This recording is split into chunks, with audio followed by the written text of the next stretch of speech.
You've lost me again. Your experience of yourself? Yes. Let me explain it to you this way. In the beginning, that which is all there was, and there was nothing else. Yet, all that is could not know itself because all that is all there was, and there was nothing else. And so, all that is was not. For in the absence of something else, all that is not. This is the great is not is to which mystics have referred from the beginning of time.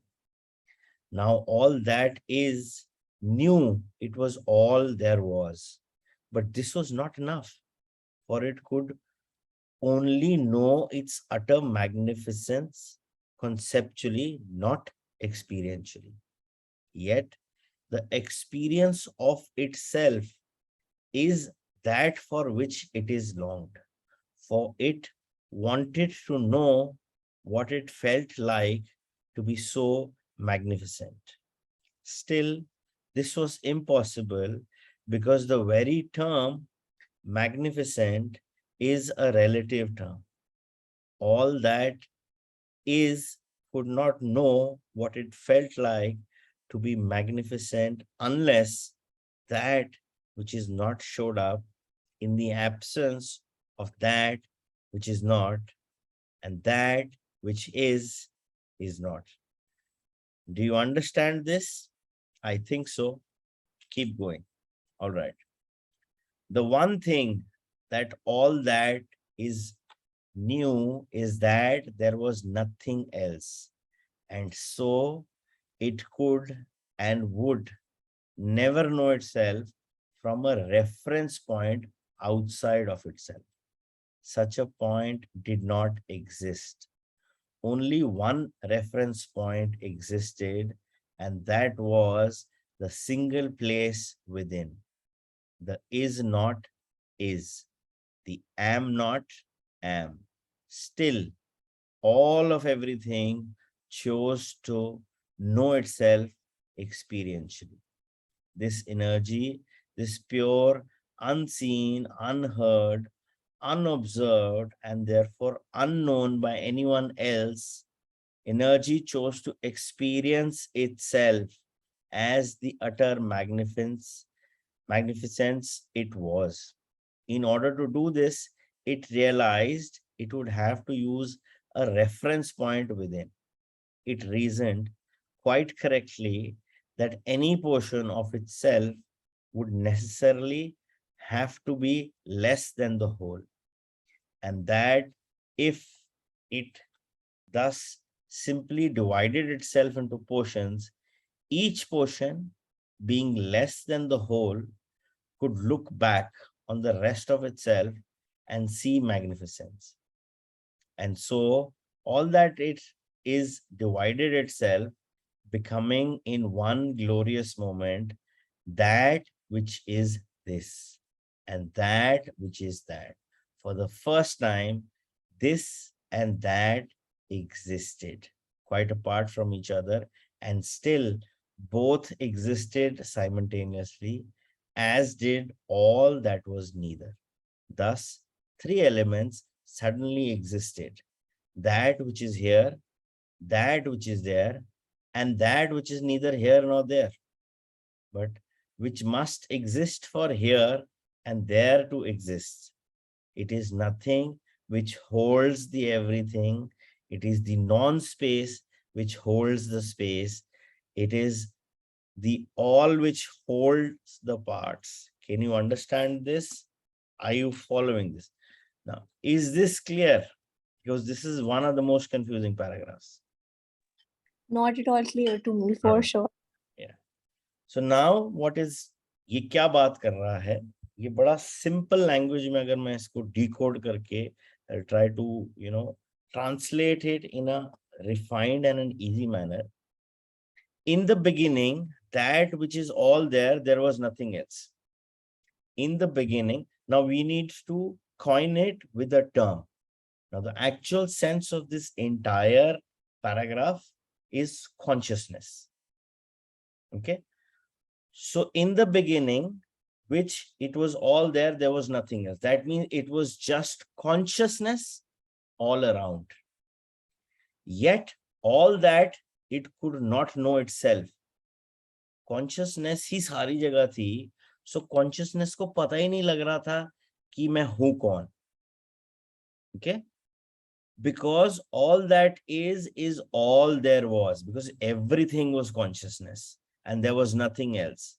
So in order to experience that consciousness, it divided itself to become a separate part. So for example, एक consciousness का cake कटा 6 parts में बटा, so that one part can see all other 5 parts.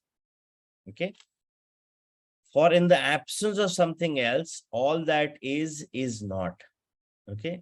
When you go into the further paragraph, in order to see what it is, उसने divide किया in consciousness को into, for example, this is a hypothetical figure, 6 parts, so that the consciousness could see the consciousness.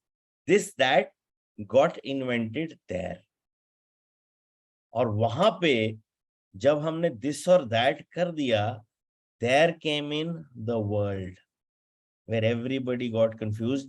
He is separate, he is separate, he is separate. Because हुआ क्या, पहले एक cake के 6 parts कटे. उस 6 parts में जो first part था, वो बाकी 5 तो देख सकता था, अपने आप को नहीं देख पा रहा था. In order to visualize and have that experience, it further cut itself into 6 more parts. So one consciousness got divided into 6 and then further into 6. So we have one consciousness now and 36 different parts. Don't go with the figures, just a hypothetical statement. So now when these 36 parts are there, one is from piece 1 and one is from piece 5. So one part of piece 1 is looking at one part of piece 5 and saying, you are different. But in reality, it's all part of the same consciousness. In reality, we are all part of that same oneness. It is just that we have been, in order to realize कि ये क्या है क्या नहीं है, हमें ये सारी चीज करनी पड़ रही है, और वहां पे एक this and that create हो गया, और वहां पे एक differences create हो गया. He is different, I am different. So basically, the 36 parts that we are put in the hypothetical situation, it is the entire world. Okay. So for that 36, I would now, if you talk about realistic figure, is 7 billion people, so many trees, so many stones, so many animals, they are all part of those 36 parts. So there is a consciousness is all in all of them, which is common.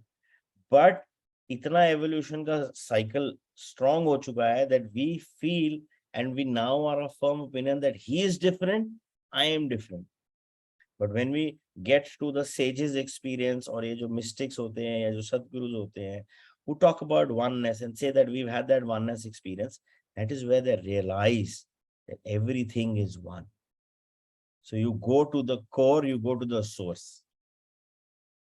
Yes, and this is definitely takes a lot of experience, a lot of working to realize that we are all one. बोलने में बहुत अच्छा लगता है, मैं भी बोल रहा हूँ, because it's written and I've had some glimpses, not major ones. But yeah, that's a big journey. So I hope this is clear with everybody. So this entire thing is about talking about consciousness, which is there in each and every one. And how do we know that?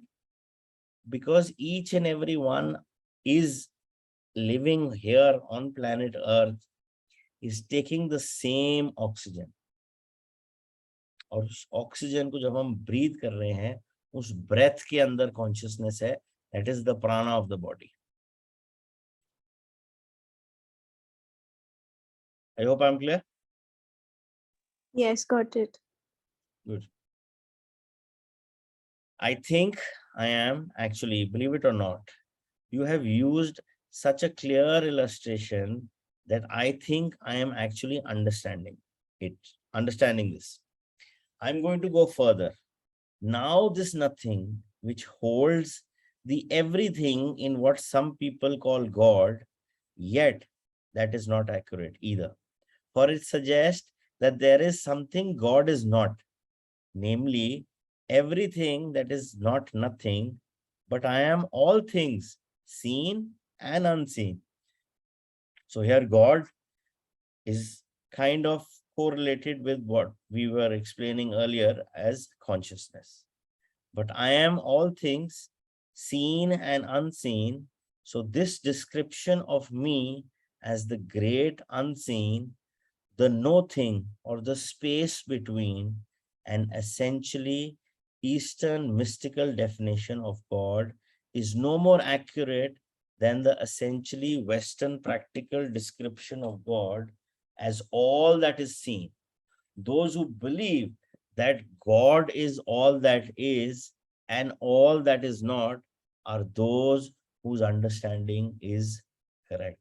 So God is all that can be seen, which is in the form, and all that cannot be seen, that is also God. If we go to an open field and we see a lot of space, हमें लगता है वो खाली है, but no, that's also some energy at play.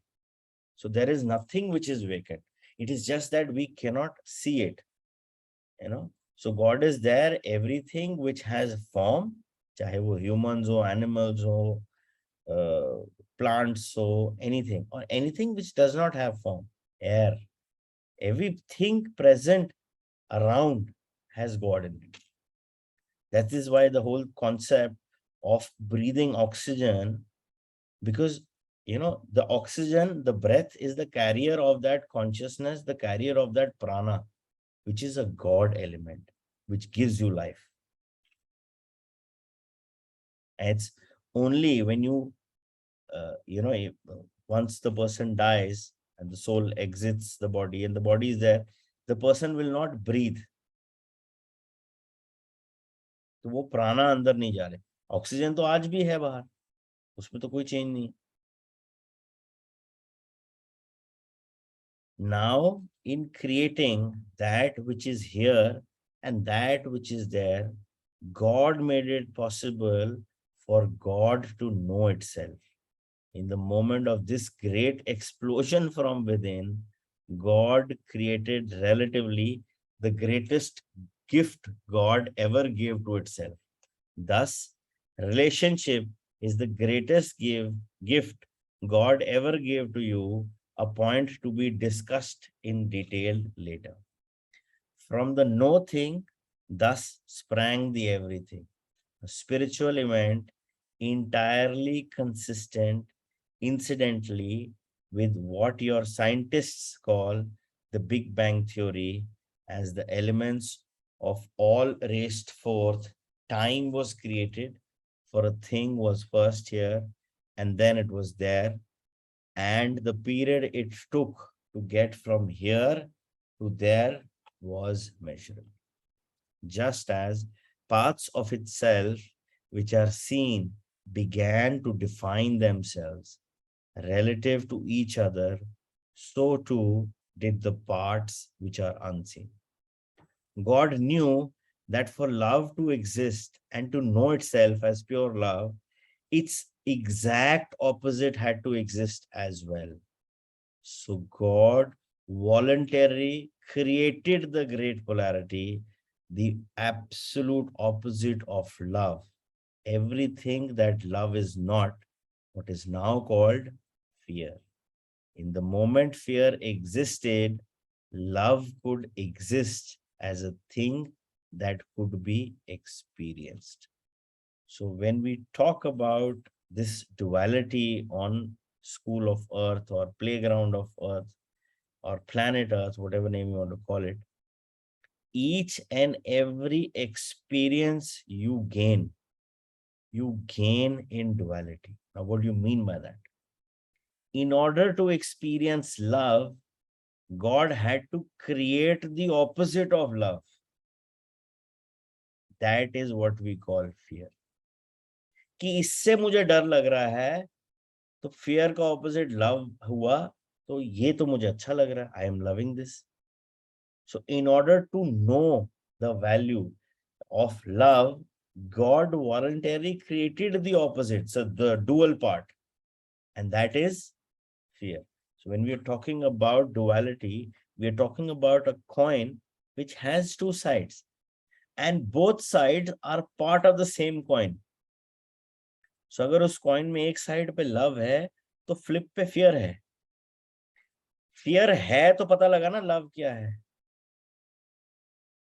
नहीं तो पता नहीं लगना था love क्या है. Because then it would have been taken for granted. This is normal. That's where the duality of earth comes into play. It is only when we realize what pain is that we are able to value the pleasure, what pleasure is. And it is only that we are so comfortable in the pleasure that with pain we realize what the pleasure was. That is the whole circle of learning through duality on planet Earth. And that is why duality is, one of the major learning lessons in all spheres of planet Earth. All lessons come in duality. If you are here to experience abundance, तो आपको पहले stingy का experience मिलेगा, जहां पे आप, you will get to a point where you will not be spending money. नहीं, मैंने नहीं खर्चने. So that at one point of time, you realize that you saved so much by being stingy that you are actually now abundant. That's how the experience comes on planet Earth. भैया, I have a doubt. Like now you said कि जैसे हम अगर abundance experience करना है तो उससे पहले एक opposite phase experience करते हैं. But I think in the first or the second session we even discussed कि कई incidents जो बार बार हमारे आगे आते हैं, that is to teach us something. So if, for example, if I take my case, अगर उसमें there is, like, I know for a fact that the universe wants me to learn how to be a patient person, which I'm not. तो अगर like I'm trying to link both the things कि मैं बार मेरे आगे ऐसे incidents आ रहे हैं where I lose my patience, because that is what the universe wants me to learn. But if I relate it to what you just said कि मैं कोई impatient वाला phase इसलिए दिख रहा है ताकि मैं patience सीखूं, like that's how I relate it. So once you master that impatience lesson and learn the patience, it won't repeat. Duality में ही आ गया ना. तेरे को circumstances मिल रहे हैं in order to for you to learn patience, but those circumstances are so powerful that you're becoming impatient.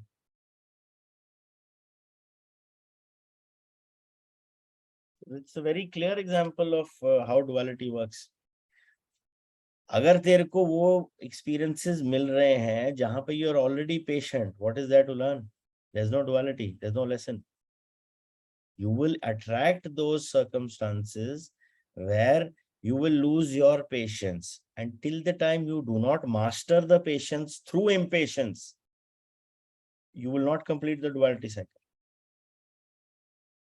Got it. It is this creation of duality between love and its opposite which humans refer to in the various mythologies of the birth of evil, the fall of Adam, the rebellion of Saturn, and so forth. Just as you have chosen to personify pure love as the character you call God, so have you chosen to personify abject fear as the character you call the devil. Some on earth have established rather elaborate mythologies around this event, complete with scenarios of battles and war, angelic soldiers and devilish warriors, the forces of the good and evil, of light and dark. The mythology has been mankind's early attempt to understand and tell others in a way they could understand a cosmic occurrence of which the human soul is deeply aware, but of which the mind can barely conceive. In rendering the universe as a divided version of itself, God produced from pure energy all that now exists, both seen and unseen. In other words, not only was the physical universe thus created, but the metaphysical universe as well. The part of God which forms the second half of the am not am equation also exploded into an infinite number of units smaller than the whole. These energy units you would call spirits. In some of your religious mythologies, it is stated that God the Father had many spirit children. This parallel to the human experiences of life multiplying itself seems to be the only way the masses could be made to hold in reality the idea of the sudden appearance, the sudden existence of countless spirits in the kingdom of heaven. In this instance, your mythical tales and stories are not so far from ultimate reality. For the endless spirits comprising the totality of me are, in a cosmic sense, my offspring. My divine purpose in dividing me was to create sufficient parts of me so that I could know myself experientially. I'm repeating this line, one of the most powerful lines. My divine purpose in dividing me was to create sufficient parts of me so that I could know myself experientially. There is only one way for the creator to know itself experientially as the creator, and that is to create. And so I gave to each of the countless parts of me, to all my spirit children, the same power to create which I have as the whole. This is what your religions mean when they say that you were created in the image and likeliness of God. This doesn't mean, as some have suggested, that our physical bodies look alike, although God can adopt whatever physical form God chooses for a particular purpose. It does mean that our essence is the same. We are composed of the same stuff. We are the same stuff with all the same properties and abilities, including the ability to create physical reality out of thin air. My purpose in creating you, my spiritual offspring, was for me to know myself as God. I have no way to do that save through you. Thus, it can be said, and has been many times, that my purpose for you is that you should know yourself as me. This seems so amazingly simple, yet it becomes very complex because there is only one way for you to know yourself as me, and that is for you first to know yourself as not me. Now try to follow this. Fight to keep up because this gets very subtle here. I think so. Good. Remember, you asked for this explanation. You waited it for years. You asked it for it in layman terms, not theological doctrines or scientific theories. So, what is God trying to tell right here is that he actually created so many beings so that he would be able to experience himself. He would be able to experience the God he is in others. And there is a very famous saying where, God wanted to hide and he wanted to be at a place where nobody could find him. And a lot of people came. So he had his, courtmen and all. Everybody came with suggestions. So the actual suggestion that won God's heart was that put yourself in everybody's heart, because they will look all outside to find you, but they will never realize that you are actually truly inside. And that is why when you talk about a spiritual journey or the start of spirituality in you, the whole concept of everybody is to go within, leave what is outside of you, outside the purview of your five senses, five perceptions, sensory perception, and go within, go inside, because this is where God resides.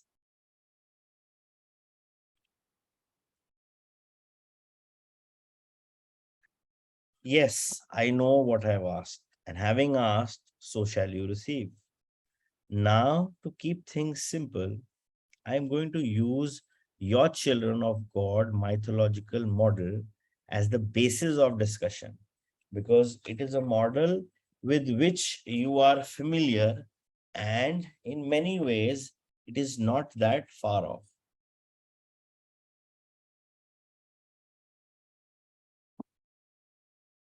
So let's go back to how this process of self knowing must work. There is one way I could have caused all my spiritual children to know themselves as parts of me. And that was simply to tell them. This I did. But you see, it was enough for spirit to simply know itself as God, or part of God, or children of God, or inheritors of the kingdom, or whatever mythology you want to use. As I have already explained, knowing something and experiencing it are two different things. Spirit longed to know itself experientially, just as I did.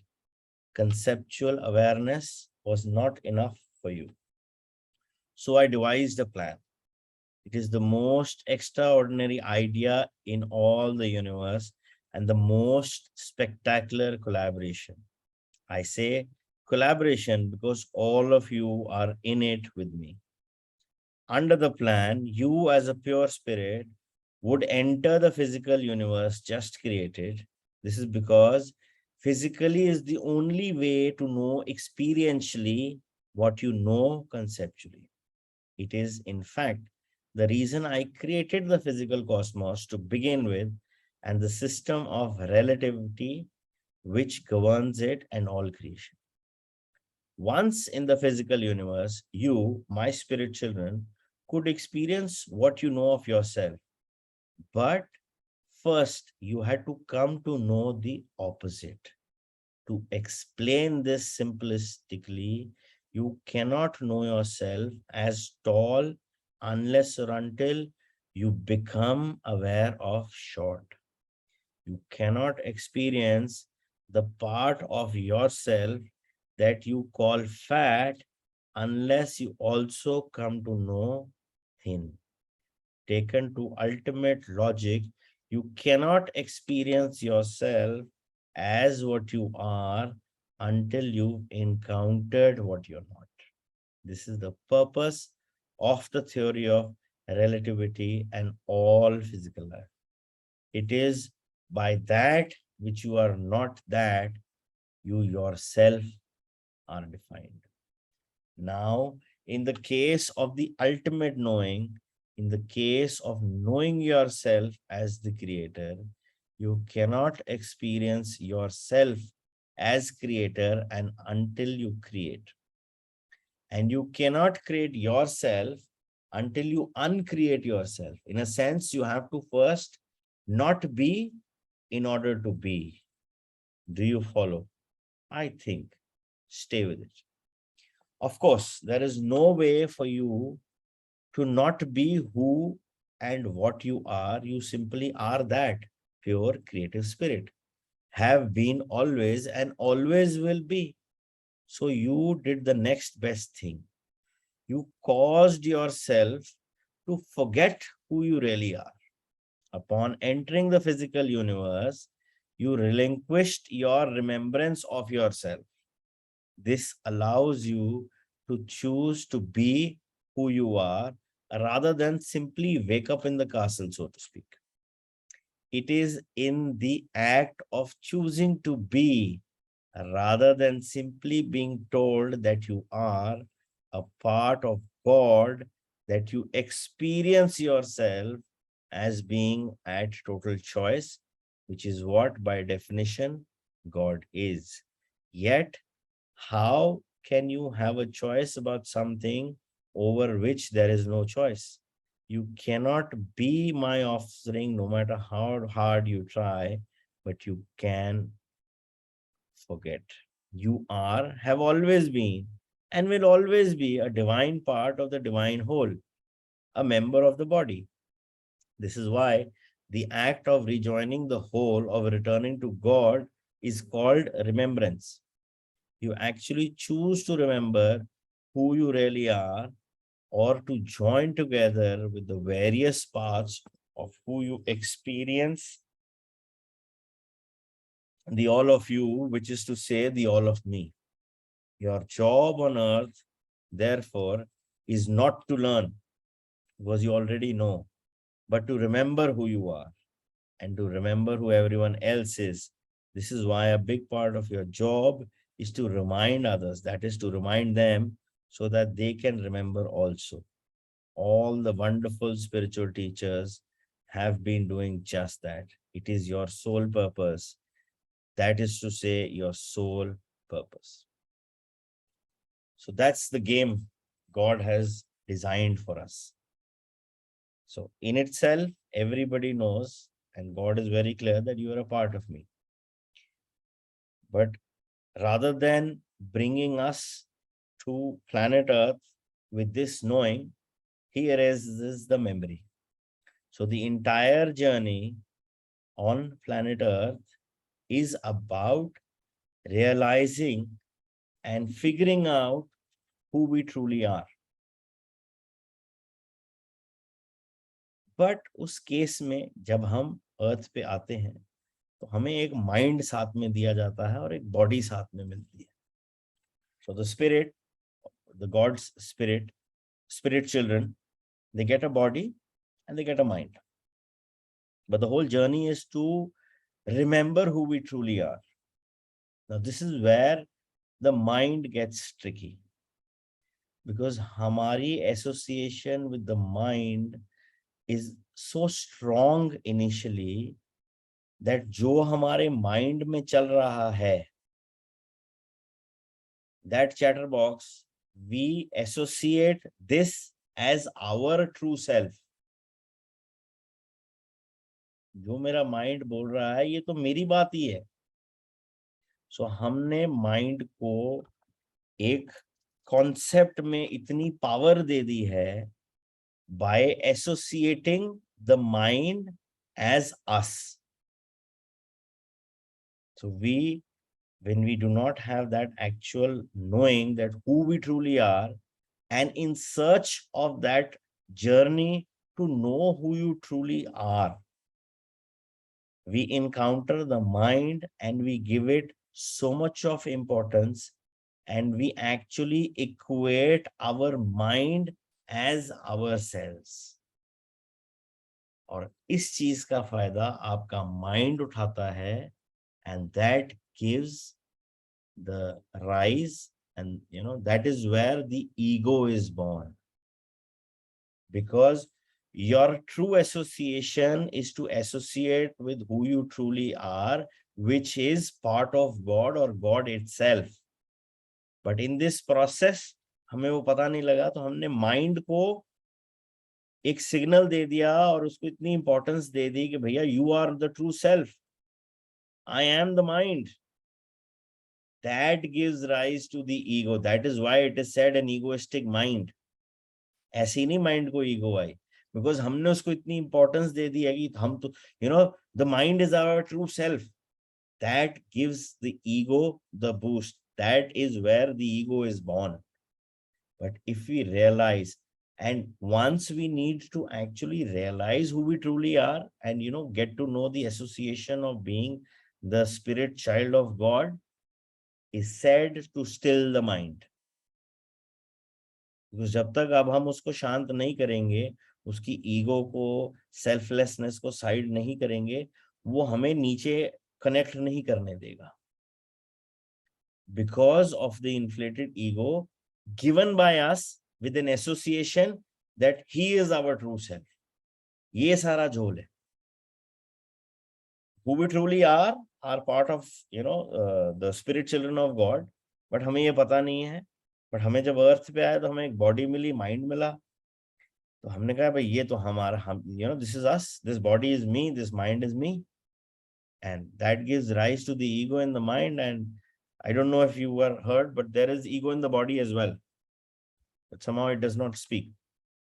But that gives rise to the ego inside the mind of our association that this is me.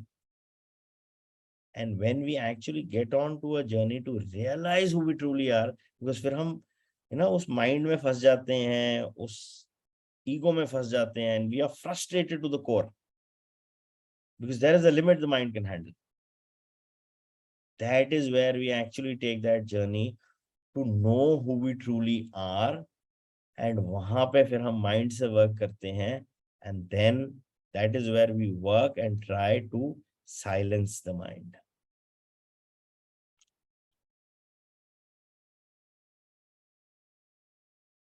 My God, this is so simple and so symmetrical. I mean, it all fits in. It all suddenly fits. I see now a picture I have never put together. Now a picture I have never put together before. Good. That is good. That is the purpose of this dialogue. You have asked me for answers. I have promised I would give them to you.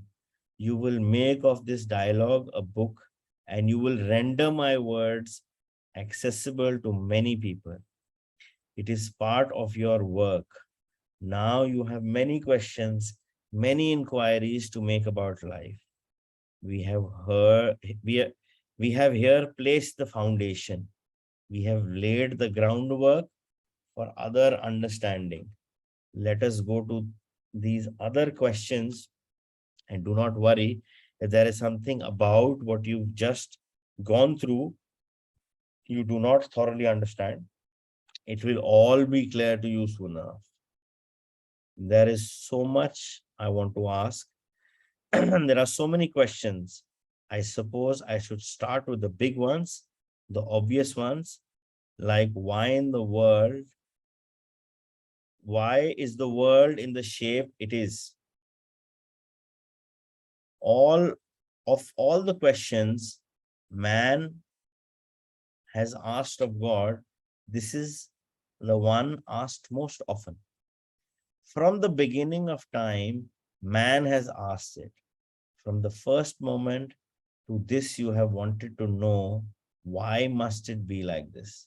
The classic posing of the question is usually something like, if God is all perfect and all loving, why would God create pestilence and famine, war and disease, earthquakes and tornadoes and hurricanes, and all manner of natural disasters, deep personal disappointment, and worldwide calamity?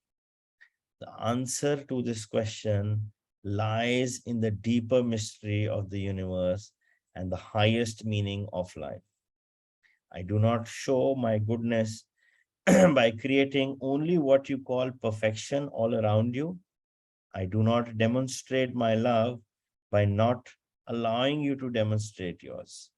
As I have already explained, you cannot demonstrate love until you can demonstrate not loving. A thing cannot exist without its opposite, except in the world of the absolute. Yet, the realm of the absolute was not sufficient for either you or me. I existed there in the always, and it is from where you too have come. In the absolute, there is no experience, only knowing. Knowing is a divine state, yet the grandest joy is in being. Being is achieved only after experience. The evolution is this: knowing, experiencing, being. This is the Holy Trinity, the triune that is God. God the Father is knowing, the parent of all understanding, the begetter of all experience, for you cannot experience that which you do not know. God the Son is experiencing the embodiment, the acting out of all that the Father knows of itself. For you cannot be that which you have not experienced. God, the Holy Spirit, is being the disembodiment of all that the Son has experienced of itself. The simple, exquisite isness possible only through the memory of the knowing and experience. This simple being is bliss. It is a God state. After knowing and experiencing itself, it is that for which God yearned in the beginning. Of course, you are well past the point where you must have it explained to you that the Father Son descriptions of God have nothing to do with gender. I use here the picturesque speech of your most recent scriptures. Much earlier holy writings place this metaphor in a mother daughter context. Neither is correct. Your mind can best hold the relationship as parent offspring, or that which gives rise to, or that which is risen. Adding the third part of the Trinity produces this relationship, that which gives rise to, that which is risen, that which is. This triune reality is God's signature. It is the divine pattern, the three in one in everywhere found in the realms of the sublime. You cannot escape it in matters dealing with time and space, God and consciousness, or any of the subtle relationships. On the other hand, you will not find the triune truth in any of life's gross relationships.